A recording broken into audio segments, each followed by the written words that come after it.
So hey guys, welcome to our fictional vortex. And also welcome to the another amazing story on what if Naruto had the power of Frozen Fox. But before we start, if you want more amazing stuff like this, then be sure to subscribe to our channel and like this video. Also if possible share this video with your friends. Now let's start the story. Jack Fro, Saint always one with the wind and sky flew across the village of the Hidden Leaf. He decided to bring the winter with him, deciding to have some fun. Looks like a cool place, said Jack. He stepped down into the ground and walked around. He noticed the tall building and ninja everywhere.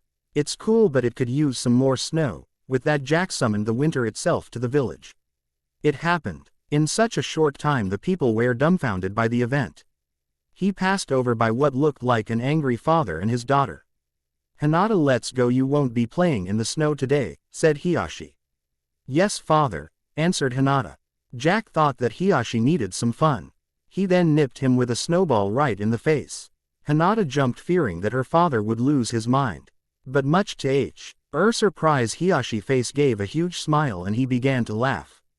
The father and daughter began to play with the snow and decided to enjoy themselves the rest of the day. Jack seemed to turn the most angry of souls to joyful. He was happy he could cause such an event, but he was sad to realize that no matter what he did nobody believed him. Jack was going with around on the village, bringing happiness to all. At least that's what he thought. Die, you damn demon. We don't want you here. Go back to the hell you came from. Jack had never heard that kind of words coming from anybody's mouth. Hat human being could speak to someone else like that. With curiosity filling the hole in his mind, he motioned himself down to ground again and followed what he had heard. He was going by the voices he heard, even if he didn't like what he was hearing. Demon, piece of filth. He had finally found his way to where the voices were coming from. He found himself in an alley and what he saw grossed him out to his very core. He didn't know what exactly was going on, but he knew that if you were beating a child and calling him names, you were the real monster. He ran to the angry group with anger filling his own eyes. Stop. Leave him alone. Jack charged towards the group only for him to directly pass them. He had completely forgotten that he couldn't touch because he was not believed by them. Even so, he wasn't just going to give it all up and let the poor child get beaten to death. In fact, to hell with that. Jack brought it in himself to summon a somewhat small storm. He directed it towards the vile people. It wasn't really a fighter. But God be damned if he was going to let this go on in front of him. He was able to give enough force to completely send those villagers flying off. All that was left on the ground was the young blonde boy. Jack walked up to examine him. He wasn't beaten as bad as he thought he was. The most noticeable thing about him was his whisker tattoos. How that happened he would probably never know. Jack was startled a bit when the young boy opened his eyes. It was strange because it was like the boy was staring at him. Are you the one who saved me? Questioned Naruto.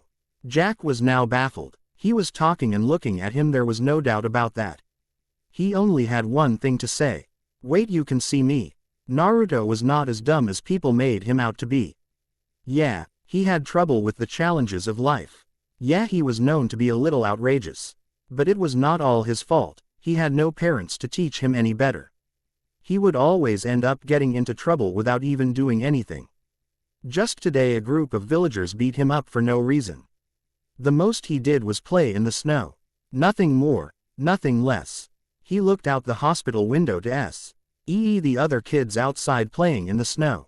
Wish I could go outside and play, said Naruto. Naruto gazed his eyes back at the window. He now noticed that the window was freezing up into shapeful patterns. He tried to ignore it, but then the snow itself took forms of dancing animals. Hey, that's cool. Excitement feeling his body, Naruto hopped from the bed and opened the window. Just as he reached his little hand out to touch the dancing animal. Boo! Jack shouted, popping in front of the window. He laughed his way inside, seeing he scared Naruto back to bed. He was now under his covers, shaking with fear. Jack took a easygoing approach and sat down next to him. Hey, no need to be scared, kid, don't you know who I am? Naruto peeked from under his cover. Aren't you that ghost from before? No, so much as a ghost. But my name is Jack Frost. Who's that? Jack felt happy to explain it. He had never gotten to talk to an actual person before, so he wanted to be gentle with it. You don't know. Who do you think brings you all the snow to play with? That's you, Naruto said, popping out his covers. Yep, the one and only Jack Frost. You are so cool. At an unexpectedly moment the door banged open. The person being a worriedly looking nurse who in her point of view knows somebody else was in here. Either that or Naruto had started talking to himself. Naruto, who were you talking to? Questioned the nurse. Jack Frost, see, he said, pointing to Jack. Okay, said the nurse, slowly closing the door. She saw nothing, but she thought the boy had found an imaginary friend. She had no problem with it, but she worried that the villagers would think different. The Winter Spirit and young Jinchuriki slid down a nearby pipe. The two had become quick friends and very much enjoyed each other's company, despite the age difference. The pair walked by a few kids who were enjoying the given snow. One having a pineapple-like head, and the boy next to him was a little chubby. Next to them was a pink-haired girl and her blonde friend. Jack started walking up to them but noticed his little friend stayed behind. Hey, what's wrong, Naruto? Jack asked. Naruto looked down at the ground, being very timid. In Jack's eyes, he didn't think someone like him would be timid. Naruto turned to face. Well, I just don't know how to make new friends. Not like I have any friends. Don't worry about that, kid. I make friends every day. I can show you how. Jack directed the boy and pushing him towards the other children, gaining their attention. Naruto froze in his steps, not knowing what to do. Jack leaned in his ear and whispered to him. Ask them if you want to build a snowman. Naruto gained all the confidence he could and forced the words out his mouth. Do you guys want to build a snowman? The first one to walk up to him was the blonde girl. She had no sign of emotion on her face, so Naruto was already worried. She raised her hand only for Naruto to flinch his eyes. He reopened them to see the girl had put her hands in his. We would love to build a snowman, she shouted. Really? Naruto rejoiced. Of course, man. The pineapple-haired kid walked up. Hey, you're Naruto, right? We've seen you around. You should hang with us more. I'm Shikamaru, he introduced himself. I'm Choji, said the chubby one. I'm Ino, and the girl over there is Sakura Haruno, said the blonde.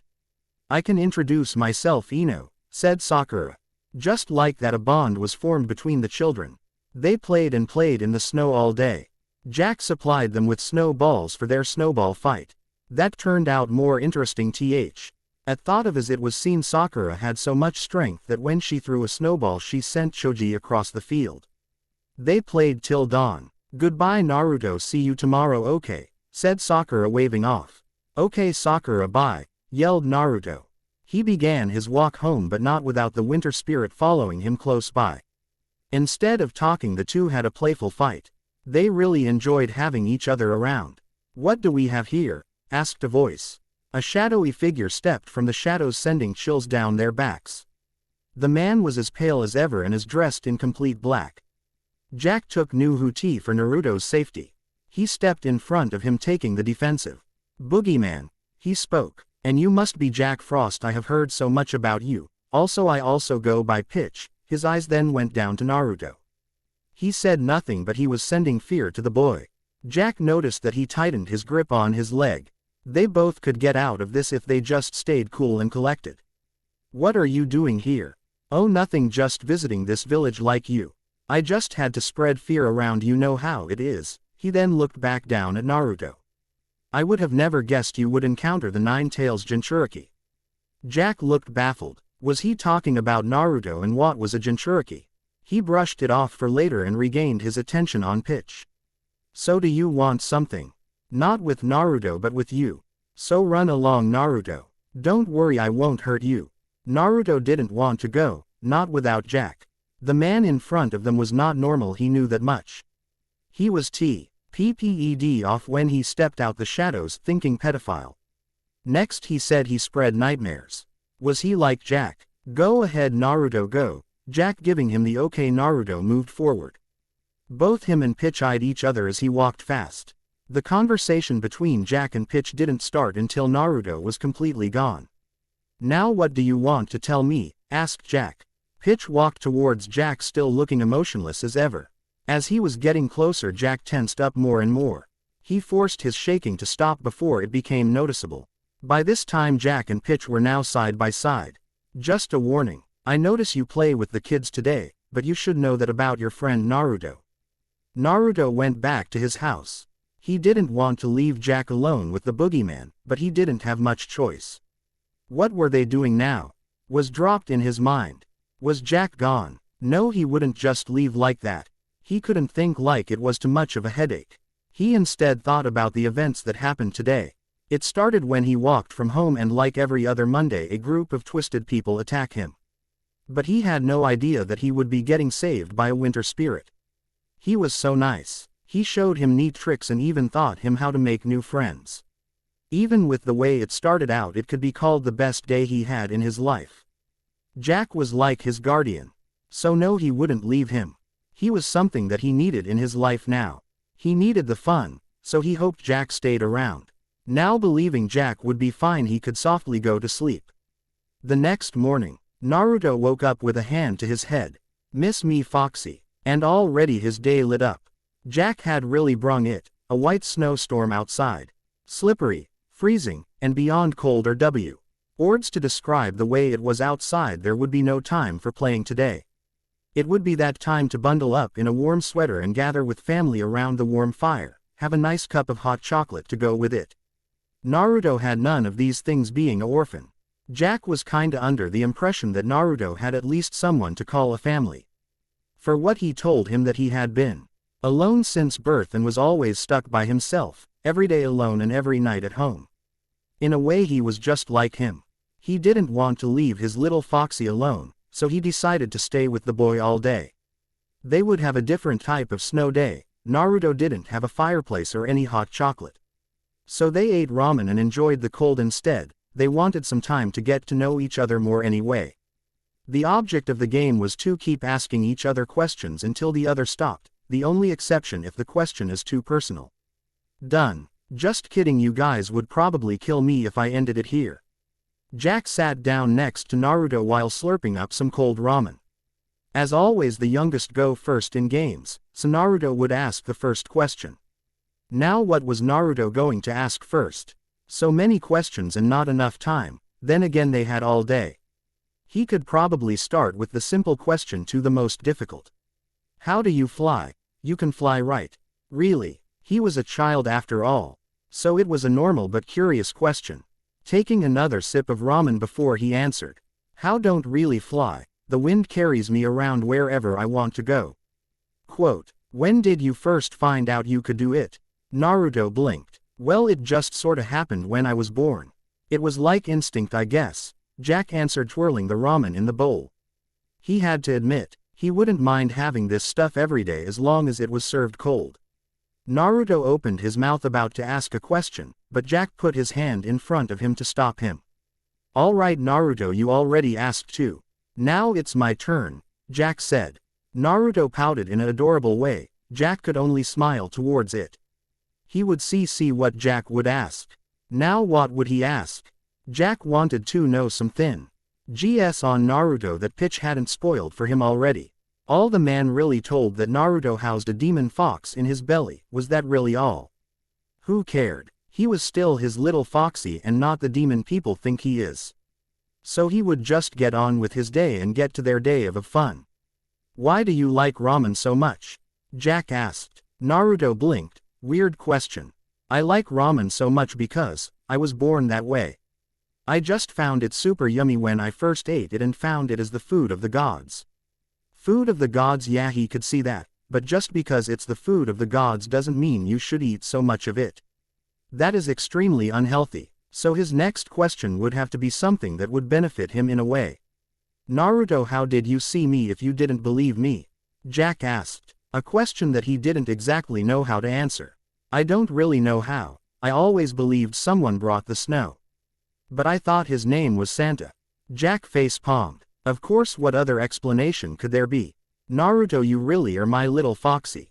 Santa brings you presents when you've been good and I bring the snow. You just believed me in general, so that's how you see me now. Oh, guess I look kinda stupid now then, chuckled Naruto. Okay, it was now his turn again to ask some questions. So what would he ask? Is your hair naturally white and did you ever try to dye it? Naruto asked. Yeah, my hair was always like this, I love it. So I would never try to dye, plus I can't really imagine myself being a blonde. So now it's my turn. What? But that was technically the same question. Naruto pouted again, giving Jack another chuckle. It was his turn again so soon. He wanted to know more about him. He wanted to know his dream. Everyone had a dream. He wanted to be believed in. Yes, Naruto believed him, and that should have been enough. It was for now at the time, but he knew when kids grew up they grow out of things like Santa, Easter Bunny, Tooth Fairy, and even him. All he could do was enjoy the time he had now. Naruto, what is your dream? Jack asked him. Was that it? He couldn't have asked an easier question. My dream is to become Hokage. So everyone can respect me. His foxy sure was loud.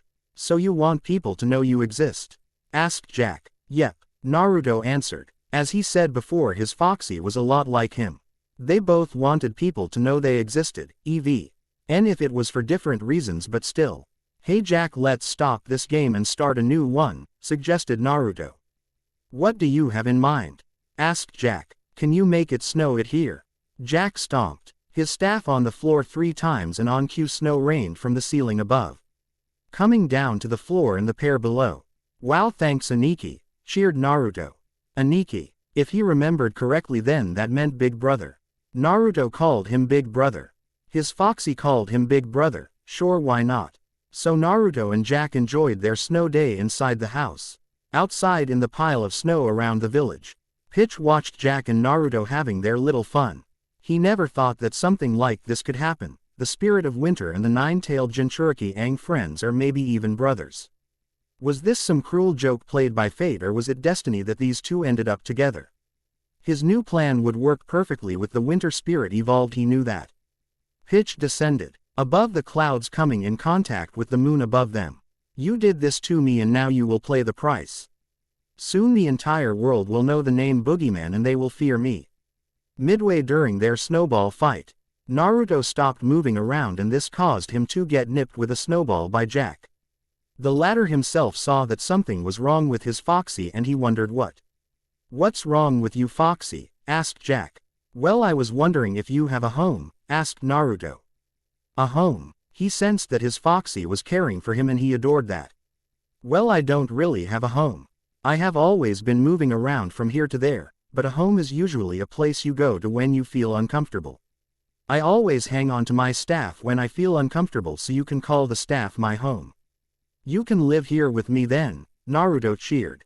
We'll put that on hold for now, Jack said. He didn't want to rush things too fast. He enjoyed having his foxy around, but it was probably too soon for that. Pitch had his own plans in mind. He traveled through the abandoned Uchiha clan village. He noticed the tape saying keep out from here and there, but paid it no attention.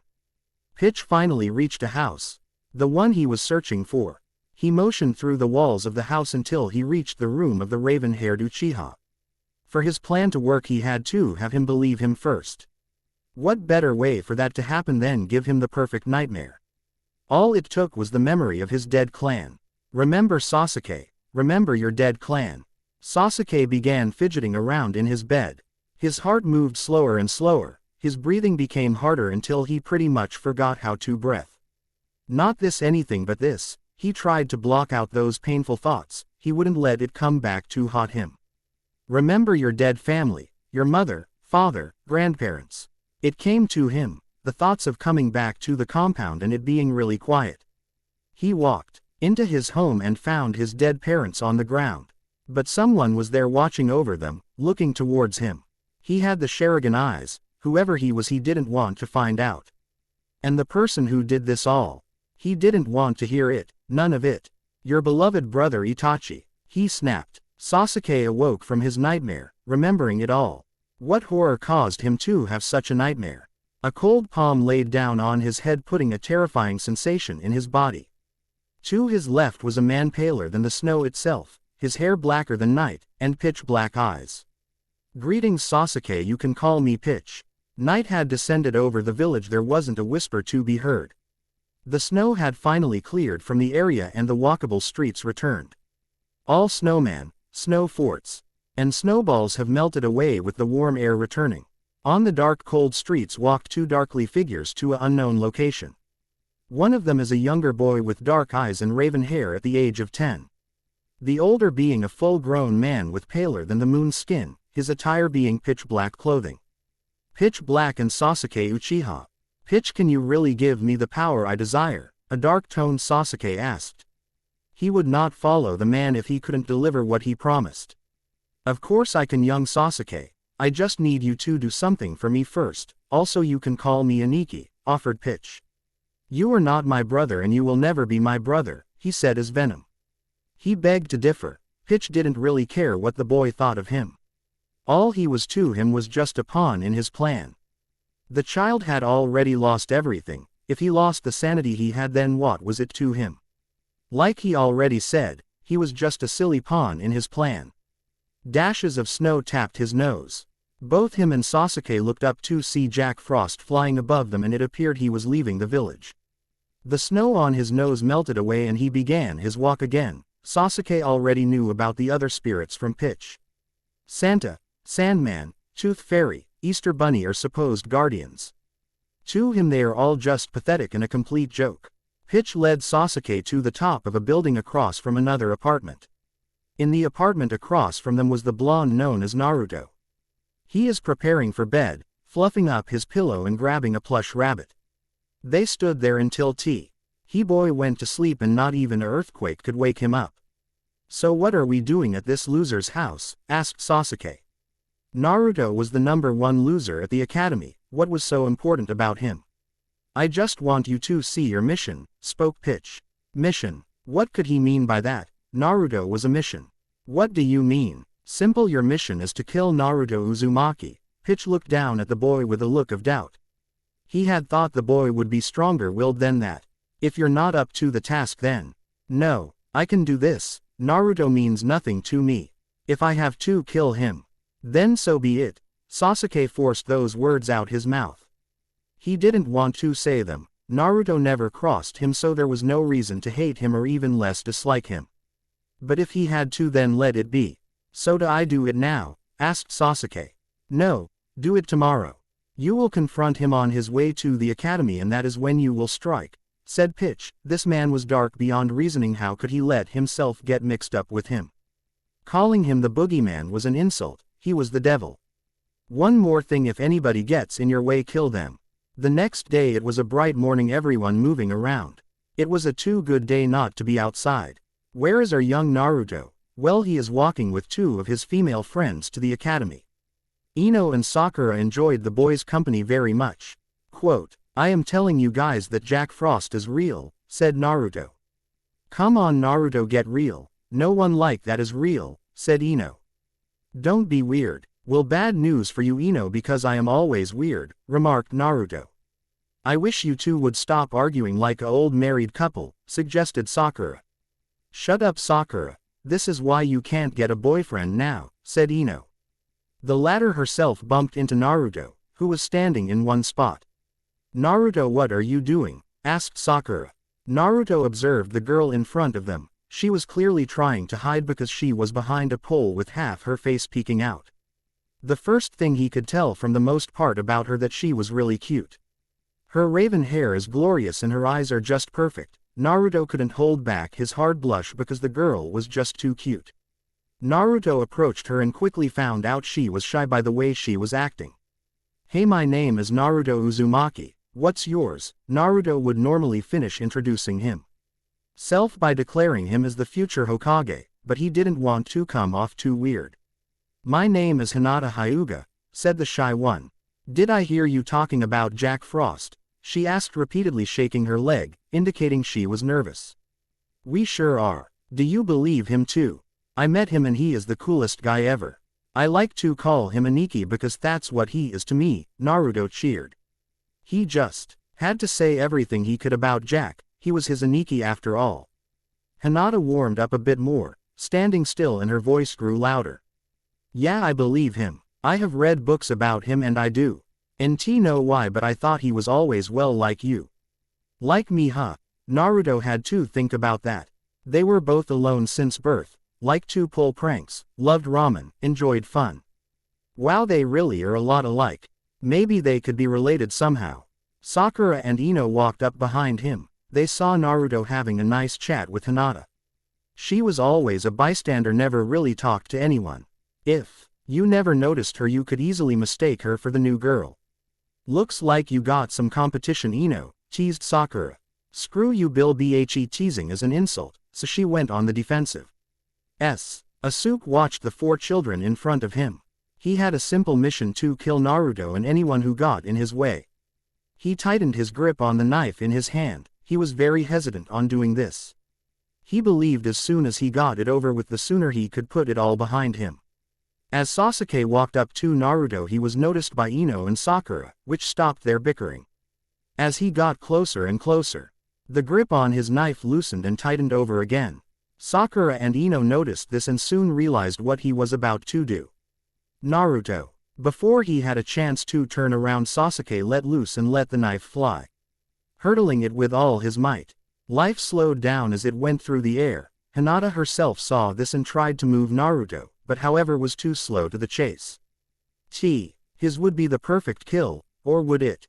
By some twisted piece of fate he did not stab Naruto, but Hinata instead. He struck the girl in the shoulder, piercing directly through the skin. She screamed in pain, but the only people who could hear are those around. There was silence. There Sasuke was still holding the knife through Hinata's shoulder, Ino and Sakura watching in horror, and Naruto with his eyes glowing red. Elsewhere in a series of trees and bushes, Jack the Spirit of Winter himself flew through the woods having his fun. He was returning to his little foxy after his day of giving other people a snow day. Jack. He heard his name being called. He looked down and saw pitch black on the ground. He zoomed himself down and speak of the devil. It was pitch black himself. What can this man, what now? The last time he met up with him, he told him stupid negative things about Naruto. The last thing he wanted to hear was more negative crap. If he told him more, so help him God. So, Jack, I noticed that you still been hanging around the Jinchuriki, said Pitch. His goal was to anger Jack, something that he was going to go through. You have been watching us, creepy level just went higher, retorted Jack. So what do you think he is up to? No. With that question Jack was done. He walked past Pitch, ignoring anything else he had to say. Pitch with a devilish smile said those words, "He's going to die, you know." What did he just say? Was that supposed to be a threat? Jack turned around with a murderous look. Normally he was the type of person to stay cool no matter what situation. He realized this is what Pitch probably wanted, so he quickly calmed himself. What do you mean he is going to die? Jack, you must know that your little friend is thought of as a demon. So not to rally people who think of him like that might want to kill him. I am saying there is a young boy about to kill him, Pitch lied. But he could ever so tell Jack was falling for it. He was really convinced when Jack was gone faster than the wind. He was at a race against time and space, to save him. But the thing was, by the time Jack would get there, Naruto would already be dead. His plan would really be in motion and Jack would turn to him. Then they could run nightmares around the world. After all, what went together better than cold and dark? It flashed back to the scene of the stabbing. Naruto eyes still red with rage and Ino and Sakura not knowing what to do. Sasuke blinked and pulled the knife out of Hinata, causing her more pain.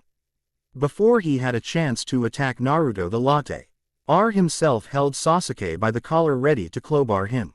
Sasuke, what is wrong with you? Why would you do that to Hinata? Naruto growled. Sasuke didn't answer. He was held there by the collar, not saying a word. He easily punched Naruto and sent him hurtling towards the wall. Sasuke walked up to the fallen boy twirling his knife. He stood over him with his knife held high and his face remained emotionless. Sorry Naruto, nothing personal. Sasuke swung down the knife. Naruto. The knife made impact with a trash can lid. His eyes came towards the color pink, that of which belonged to Sakura. Shish. He defended the boy behind her even if it meant her death. He had a mission to kill Naruto and anyone who stood in his way. Guess she would have to die. It was a shame really he found this girl cute. Behind him threw down smoke bombs that erupted when hitting the ground. Smoke covered the area making it impossible to see. Sasuke himself was given a punch in the face which sent him hurtling backwards. He saw the color of pink fly by before it was gone out of sight. Sakura was obviously stronger than she looked. Even if he sorta liked her, he had to kill her. After the smoke cleared, Sasuke found everyone was gone. Even Hinata, who was on the ground bleeding her shoulder out, now even she was gone. They couldn't have gotten far. He would find them and they will die, because those words still lingered his mind. And everyone who stands in your way. Naruto and everyone else found the best route to escape Sasuke was through the roofs. Sakura carried Hinata on her back as they jumped rooftop to rooftop. All they could do now was run and find some help. They each thought about on what just happened. Sasuke may have been a jerk at times, but he was a psychopath on the loose. Sasuke, what are you doing? What's the matter with you? Questioned Naruto through his head. Sakura looked back on the girl on her back. They hadn't treated her yet, but if they didn't soon it could get infected. Sakura brought this point to the rest of the group and they agreed to do what they could. Naruto himself ripped a piece of his shirt and wrapped it around her wound. "There, Hinata, is that better?" Naruto asked. "Yeah, it's better, thank you, Naruto," said Hinata. "Guys, we got a problem," said Ino. Everyone looked ahead of them and there he was, Sasuke Uchiha. He has a dark shadow covering his eyes as he walked forward. He was different this time. Now he was determined to kill them all. Sasuke dashed towards them at normal speed. Sakura cracked her knuckles and ran towards the boy. She had no weapon but she could still fight. Sakura threw punch after punch while also dodging Sasuke's knife. The battle of these two dodging each other's attacks went on for a short while, until Sasuke found an opening and tripped Sakura on the ground. Before she could get up, Sasuke pressed his foot down on her while giving a cold glare. The words of pitch still cornered his head. "You want power. You need to learn what you have to do to get power. It doesn't just come to you, you have to earn it. Let me show you the way, because if you don't, then Itachi wins." Sasuke swung the knife down expecting to see the girl dead in a matter of seconds. Then something pushed him away from his target and over the roof. As he was now on the ground, he sees Naruto holding him down. He had some danger in his eyes as well. "I don't know what the hell your problem is, but you can't go around killing people like that," Naruto growled. "Who do you think you are to take a life?" Sasuke listened to those last few words. "Who are you to take a life? Who was he? Who was he?" "Shut up, Naruto. Who the hell was Itachi to take the life of my family?" Sasuke roared it to the top of his breath. He launched Naruto off of him and launched himself at him. Before he could stab him, Naruto knocked the knife out his hands, only losing a little blood as a result. Without his weapon, Sasuke had no choice but to kill Naruto with his bare hands. A big struggle began with these two and moved closer and closer to the edge of the building. Ino, Sakura, and Hinata feared on what was happening. "Naruto!" they shouted. His foot stepped on the edge of the building and then it happened. Sasuke had a greater force than he did, just leading him to push Naruto off the building. Time slowed down for everyone. Naruto was about to die. He looked up in the sky to see Jack coming down at him. However, he was just too late. Crack, spilt, are those sounds of a body being crushed hitting the ground floor from 5 stories up. Who was heartbroken? Everyone. Even the killer himself, Sasuke. He just realized what he did. He killed reason. What vengeance was worth this? He had the blood of a killer on his hands and now he was no better than Itachi. He turned around to see the heartbroken spirits of Hinata, Ino, and Sakura. What was wrong with him? He had to get away or the village would kill him for his crimes. He maneuvered off the roof and made a escape. There was no longer a place for him at this village. Not matter how much it hurt to everyone else, no one was hurt more than Jack. He loved Naruto. He was his brother, his first believer, his family. He could remember the perfect day they had, just talking and enjoying each other's company. A tear dropped from his eye that hit the dead body of Naruto on the ground. Jack landed on the ground next to Naruto. Why was he waiting for him to get up and say, joking? He knew it wasn't going to happen.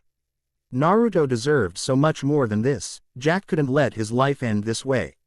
He picked up his body and the wind carried them both up. As they came up, all the girls could see was the dead body of Naruto in the air. Only Hinata could see him, not Naruto, but the man carrying him. Jack Frost, she spoke. Then he became visible to both Sakura and Ino. If he was somebody that was going to help Naruto, then how could they not believe? They could see winter spirit in front of them holding their dead friend. I promise I will bring him back, said Jack. The wind then carried them to the unknown. All the girls knew was that he promised. That promise was to bring Naruto back. No, this was not a part of his plan. Pitch, watching the whole thing from the shadows, would have never guessed for it to come out like this. Wait, his plan could still succeed. How could Jack possibly bring back the child, unless... No, he wouldn't help him. He wouldn't dare. Jack has returned to his birthplace. The frozen lake of which he came from, the scenery was just the same. Even the man in the moon was out. Jack placed down Naruto on the ground. He walked closer, trying to get a better look at the moon. Listen, I know you and me haven't talked in a long time, since my birth actually. But I have come here with a request, that you bring back my brother Naruto, Jack has requested. The moon stayed silent. Like always, he never answered Jack. I know you have the power, so please do it. Jack wasn't taking no for an answer, he was determined this time. I beg of you, I have been alone so long that I don't know how long. When I met Naruto, I was overactively happy. He was my first believer and the one person I can call family. Please bring him back. Even after his heartfelt speech, there was no answer. Jack was about to give up, but then the shine of the moon landed on Naruto. It lifted him up in the air and was giving him a new appearance. He was now given an orange jacket and black pants, also like Jack, he is now barefoot. He even had his own staff. The next and final thing was his appearance. He looked like his age was up to at least 14. He was still asleep when he landed in Jack's arms. Correction, an overjoyed Jack's arms. Consider it my gift, for my mistake. Thanks, I will never forget this. You're not half bad, are you, Manny? Jack walked off carrying his new little brother in his hands. When he woke, there was going to be some explaining and some fun to do. Jack carried Naruto home, laid him on his bed. He deserved some sleep after the wild day he had. Dying then being reborn was really something. He sat down next to Naruto. He wanted to be the first thing he saw when the boy woke up. He was most likely going to have some questions, a lot of questions. But he would cross the bridge when it came. Until then, Jack watched the golden sand pass by. It was Sandman's time to bring happy dreams to all the children of the leaf. These dreams being whatever the child would feel most at peace with. Shikamaru, the lazy Naradrea, met about laying down and just enjoying the clouds pass by. Choji crazed what he desired most, meat. Ino and Sakura dreamed of reuniting with Naruto and playing with him once again. This brought their looks of despair to happiness. Hinata's was similar, but different. She dreamed of Naruto once again being alive, but what she desired most was his friendship. Along with the golden sand, something sprinkled from the sky. The most tiniest of beings slipped through the window. Jack raised an eyebrow. The little thing took notice of Jack, but unexpectedly swooned at his appearance. The teenager has teeth as white as fresh snow. Something any fairy would love. Sadly, this boy would not be losing any teeth anytime soon. With the instructions of the tooth fairy coming back to her, she resumed her job and dived under the pillow. Hey, what are you doing down there? Jack asked, curious. When the creature came out with a tooth, Jack understood. He stuck his finger out to touch the tooth, then looked back at the fairy. You take extra care of this one, okay? This will be the last tooth you see of this one. The fairy nodded, then flew out at bolt speed. Naruto woke up with a big headache, rubbing his head. His back felt like it actually spilled open with blood following behind. It almost felt like his little dream was real, as if it actually happened. But of course that's impossible, right? Hey, Naruto, guess you're finally awake. Jack smiled while rubbing the back of his head. Naruto didn't notice yet, so he's safe so far. Naruto blinked. Oh, hey Jack, did something happen while I was asleep or something? Naruto asked. His hand had wandered itself to a wooden staff. He picked it up immediately, noticing the similarities to Jack's staff. The only possible way he could tell was because it felt like the staff called his name. Jack is at a loss for words. How do you tell someone they died and came back? You can't. He would just have to take it slow and cool. Naruto, what is the last thing you remember? Jack asked him. Naruto scratched his head. Does a dream count? Jack nodded his head. Well, the last thing I remember is going to the academy with Ino and Sakura. On the way we met this cute girl named Hinata. Jack smiled at the last statement. But Sasuke came in and tried to kill us for no reason at all, Naruto continued. Jack's heart endeavored to attack. Pitch had brainwashed the kid into doing it. He could only imagine what that kid is going through right now. After that we all ended up on a roof. Me and Sasuke fought, but Naruto paused. He just listened to what he said. He looked back up at Jack with a worried look. Jack, did I die? Jack frowned. The kid guessed correctly. Naruto, you did die, but you got spared by the man in the moon. Naruto stayed silent. The only way he could bring you back is by making you a spirit, Jack further explained. Naruto looked at both his hands. So which spirit am I then? Jack bit his lip. He didn't tell me which. He didn't tell me anything. Oh, that's okay then. Naruto hopped from bed with a bright smile on his face. He grabbed his new staff, twirling it to his back. Jack found himself surprised the boy wasn't at despair. Not many could take that news well. All right, Jack, let's go find the girls. They're probably crying their eyes out right now. Jack gave him a thumbs up. As long as Naruto was happy, he was happy. Sure thing, Foxy. There was no school today. The Hokage called an important announcement. Apparently it was a big deal, being told it was about Naruto's death. When the news of his death got out and how it happened, the village celebrated. They were happy to hear that the demon brat was killed, by no other than the last Uchiha. They only wished that the Uchiha was there so they could reward him. Even with this celebrating, there are still people that are hurting. Hiruzen, the third Hokage, Naruto was like his very own grandson. He promised to take care of him after Minato's and Kushina's death. Every day he wished it was him. He failed to protect Naruto like he was supposed to. Not only that, but he failed to let the villagers see him as a hero, but instead a demon that was not welcome.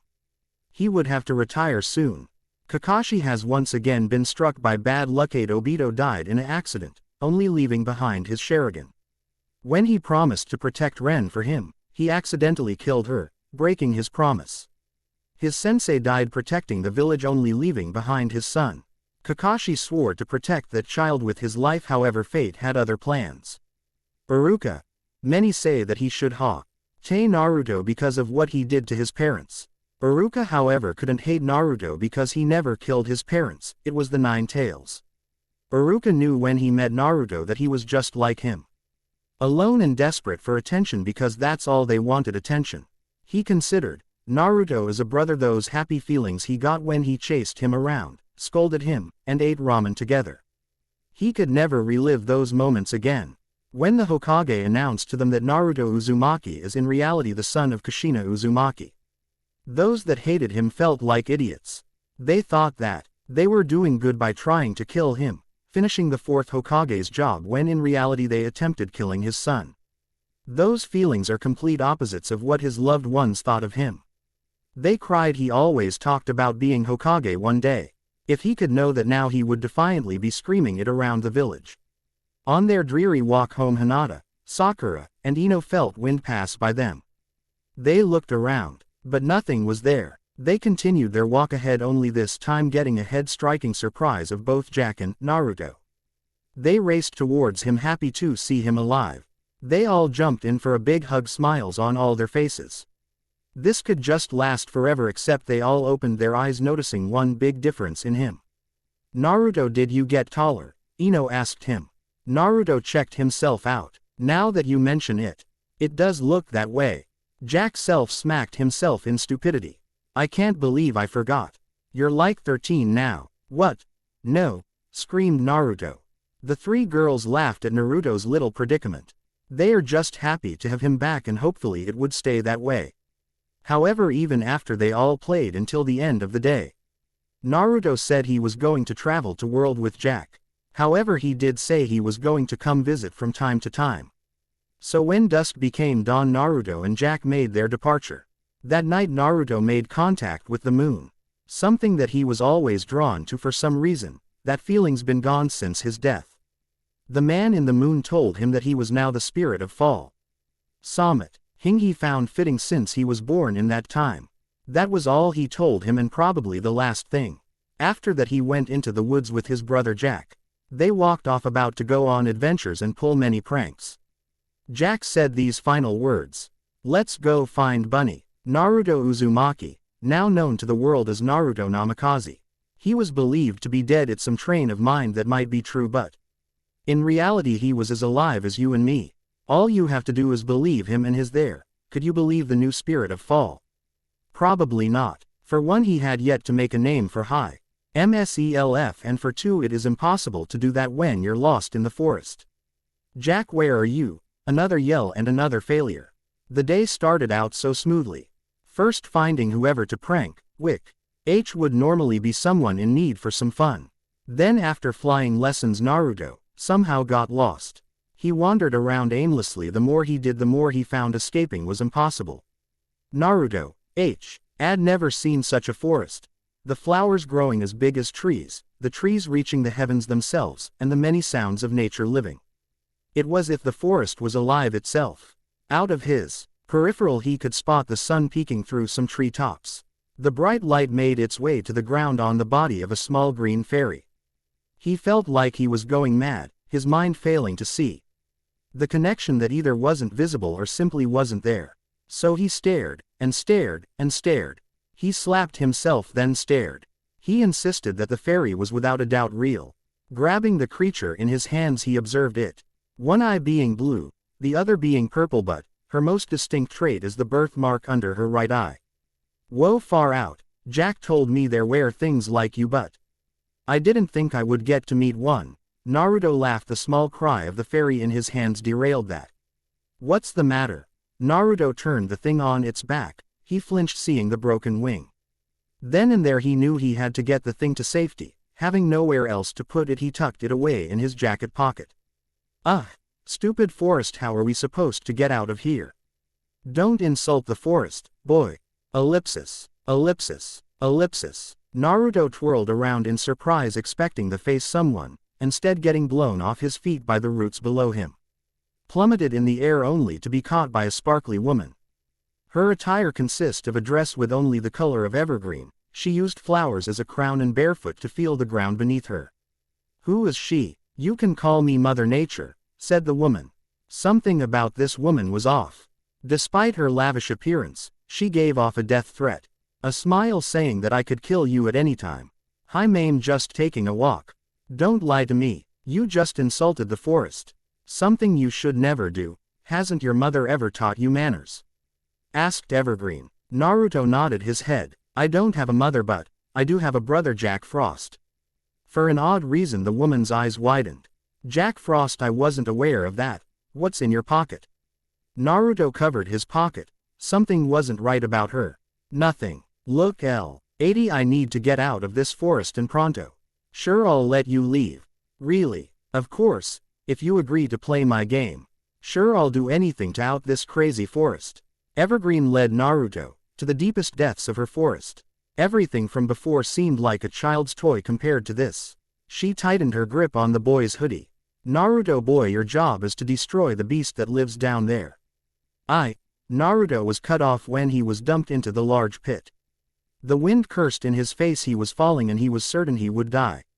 Closing his eyes and hoping for the best. Remember, you're not the one flying. The wind will carry you. Those words traced his mind. Naruto took a small breath. He relaxed his body and in no time his body soured in the air. At first he couldn't believe it, but obviously he was souring to the ground with all ease. I don't know why Jack made it sound so hard, Naruto chuckled. This is easy. His feet touched the ground. He took his moment of glory before checking on his passenger. The fairy in his hand, still with the twitching broken wing. When a surge of coldness passed by, he tucked it back in his pocket. Naruto didn't mind the coldness. He could already tell where it came from. Hope I didn't startle you, Foxy. He turned to Jack sitting on a rock munching on an apple. Tossing his meal away, he walked up to his little brother. The cold never bothered me anyway, Naruto smirked. Having a trace of memory, the winter spirit titled his head. I know I heard that before, whatever, so what's in your pocket? The fall spirit presented the winter spirit the small fairy. Noticing her injury, Jack picked it up carefully, laying down on his hands. Hey Evergreen, would you mind helping us out here? Out from the ground floor came the one and only Evergreen. Naruto's eyes popped open wide, repeatedly pointing at both Jack and Evergreen. The latter placed her hands over the fairy, healing it with her aura. Just like that, the fairy burst in the air, flying all around. That should make it all better. Just make sure she gets home safely. Okay Jack, Evergreen told him. No need to be touchy. I thought you were sweet, Jack teased, twirling his staff. He lifted up the astonished Naruto, and went on his way with the fairy following close behind.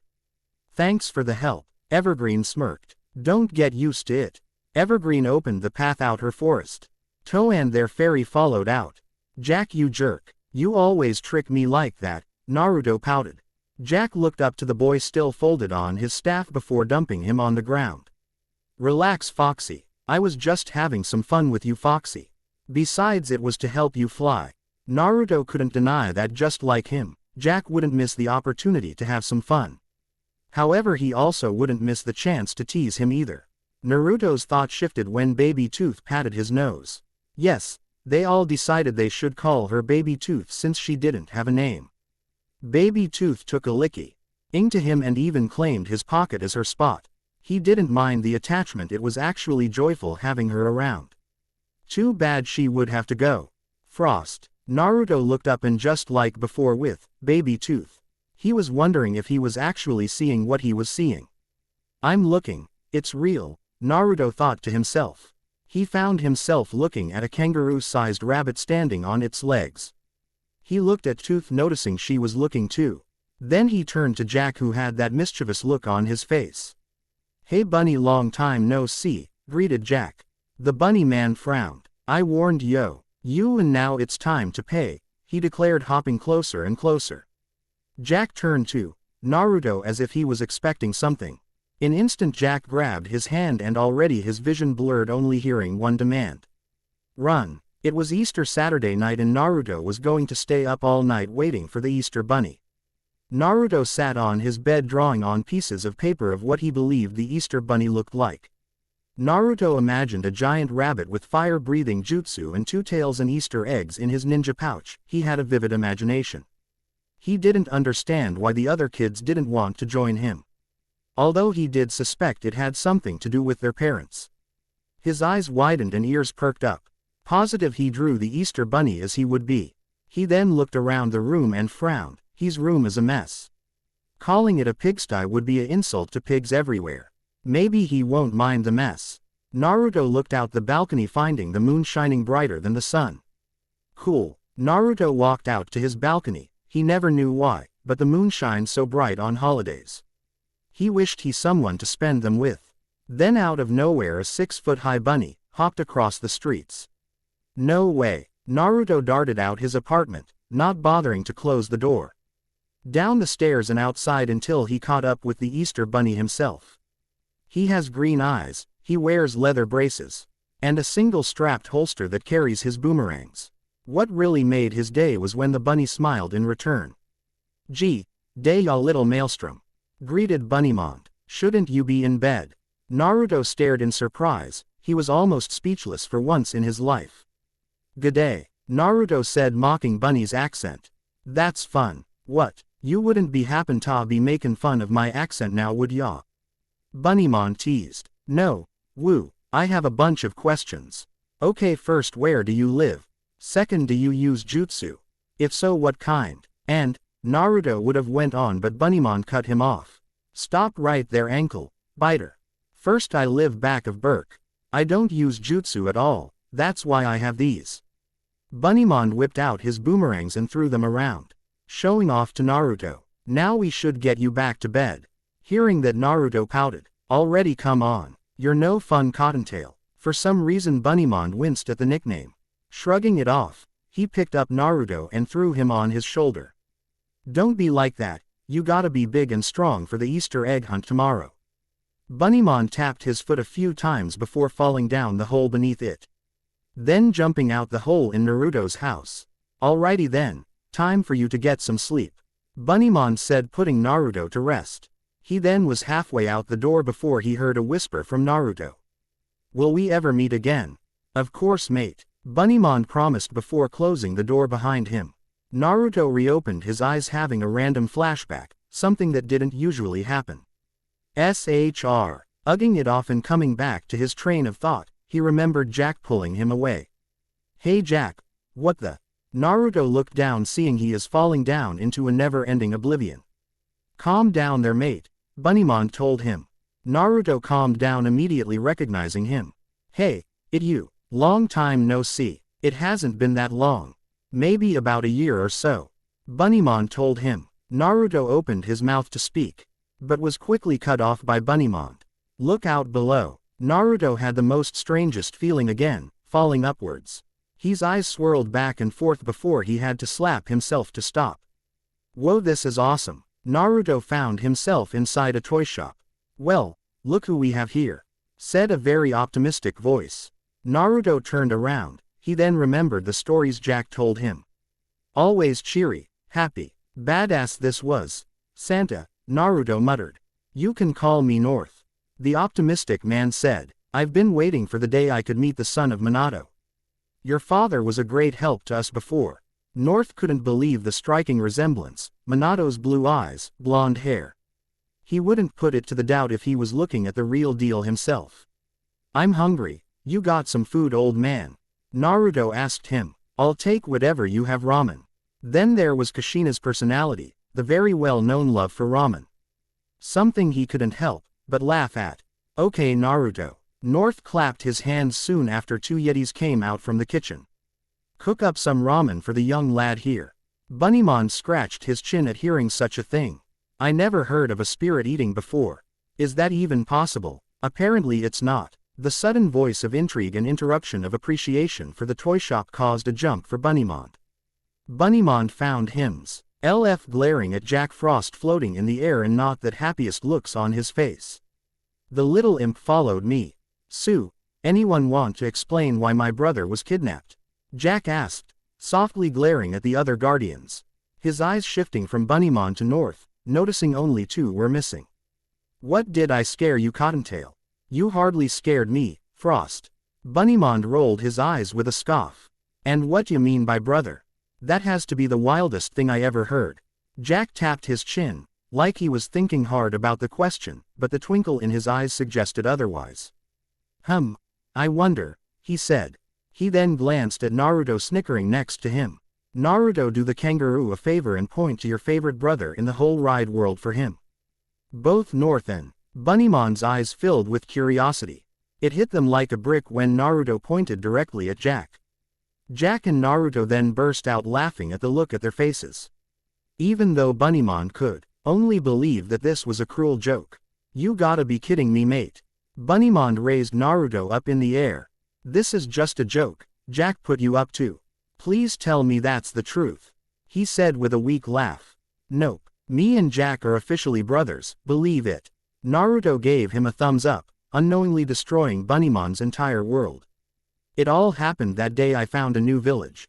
Jack pitched, with a big grin. I met Naruto, we became friends, and the next thing we know, we're brothers. Bunnymon slumped his face on the table, trying to piece everything together.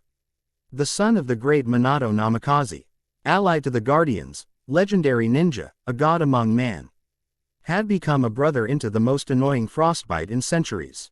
At least he could say for a fact North wasn't processing this any better. Jack then turned his attention at North himself. By the way, my question still hasn't been answered. Is there was reason you kidnapped Naruto? North stayed silent, urging Jack to speak once again. Because if you don't, I can take Naruto and leave. No, we'll talk. North gestured. But, can we talk about this in private, away from Naruto? Your ramen should be ready, Jack told him. He opened his crimson blue eyes. He saw nothing and felt nothing. As if his senses kicked in, his eyes shifted back and forth, looking at the void of darkness known as the sky. Twinkling stars and the lone brilliant moon. Its light beamed down on his body. He immediately felt the warmth on his body from inside out. The moon was not only brilliant, but beautiful. Then his ears perked in shock hearing the moon speak. Welcome, young Wise one. Greeted the moon. His voice was soothing, giving him a calm sense of nature. Welcome back to the world. You are Minato Namikaze. That was all the moon said and all he ever told him. Minato still had so many questions, like what did he mean? Where did he come from? What was he supposed to do? Were you even listening? In short, he was desperate. He looked in fear when the moon disappeared. Fog began surrounding the area. He began to feel how he started out, cold and alone. He woke up. He blinked before rubbing his eyes together. He opened his eyes again and that's when he began a major freak out. Triple-bladed kunai placed everywhere on the ground. Was someone trying to kill me? He then started to wonder if death was even possible. He quickly brushed it off because of the creepiness of the thought. Instead he took interest of the kunai and observed the tool. This isn't half bad, he said, taking a notice of the seal placed on it. He got a tug in his chest and a whisper in his head telling him this was his. Minato smiled as he was slowly figuring it out. Truthfully, he didn't know what form of energy was going through his body. He let the force naturally flow into the seal. By instinct he threw the kunai. When the kunai stabbed into the ground he flashed at its location. I did it. Minato cheered himself. Then he realized that it is just himself. As time went on, Minato had found other people, but he learned it was impossible for them to see him. In fact, the only people that could see him were other spirits. He met some over the months. Them being the Tooth Fairy, Mother Nature, and sadly a leprechaun. That was something he didn't want to get into. Minato didn't know what his life was like before, but it had to be better than eternal loneliness. Over time he learned about ninja culture. The thing that perked him most out of everything was a cage. He had heard many things of what a cage is and isn't. But he had his own way of thinking. He believed a cage is someone that protects everything he cares about. That shows the light in the darkest of times. Something that people believed in. Minato flashed through the wind, coming to a hidden village known as Konoha. This place doesn't seem so bad. He threw out. He admired the large monument with 3 faces implanted onto the mountain. Wish I could get my face on there. He did a complete round of the village. He acted like a child finding almost everything interesting.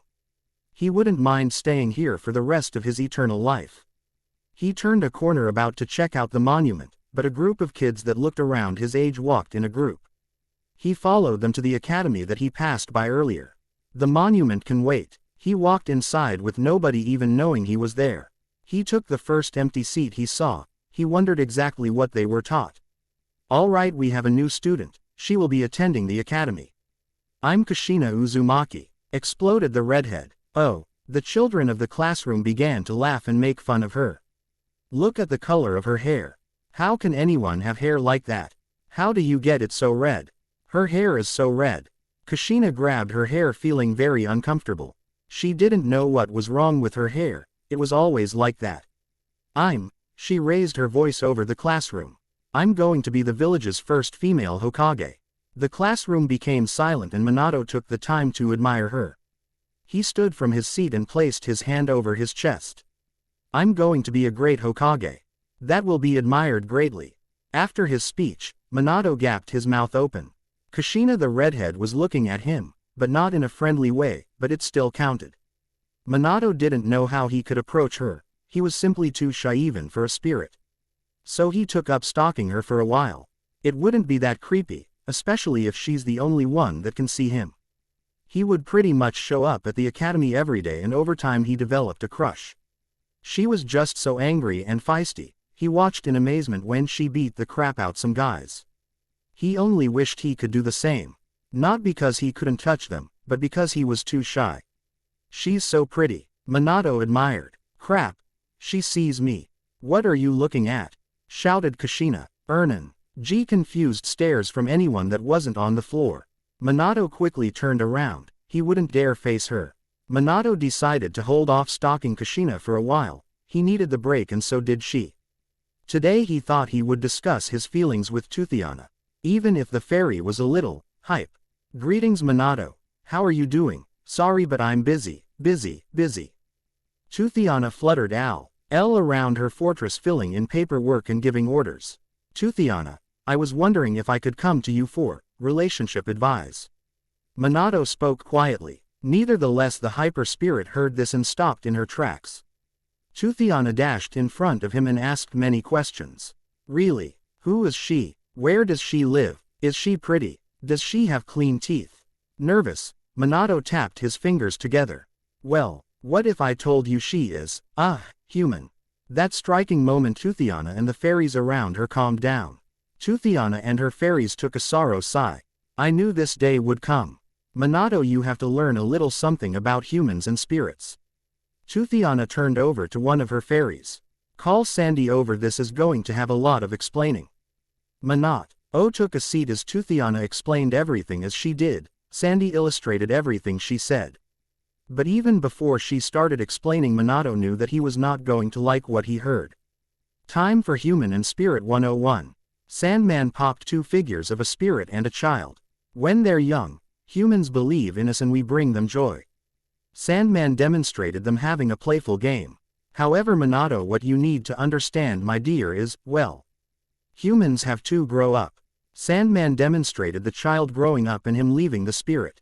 But couldn't she just keep believing me forever? That way she could keep seeing me forever. Minato protested. Tuthiana nodded her head. You don't understand. They have to grow up. If they don't, they can never move on with life and will forever be stuck as a child. She felt sorry when she witnessed a tear fall from his eye. Minato, you are still young and there is still so much you don't understand. I don't want you to learn the hard way, just trust me on this. If they don't grow out of us, bad things will come.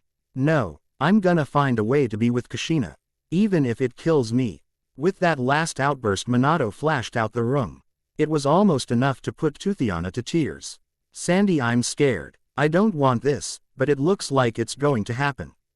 On his way to visit Kushina, Minato found pieces of her red hair on the ground. It was placed like it led to a trial. That's when he realized this was a sign of a struggle. Knowing that his beloved Kushina was in trouble, Minato doubled down the path in a hurry. It didn't take long for him to find her kidnappers. Knowing he couldn't touch them, he found it best just to snatch Kushina. Hey, wait a minute. Kushina protested. Minato jumped over, getting a perfect view of him. He flashed away onto the Hokage's tower. He knew her kidnappers wouldn't dare follow them here. Kushina had questions, the first being her hair that he had in the palm of his hand. Your hair is beautiful, so I noticed it right away.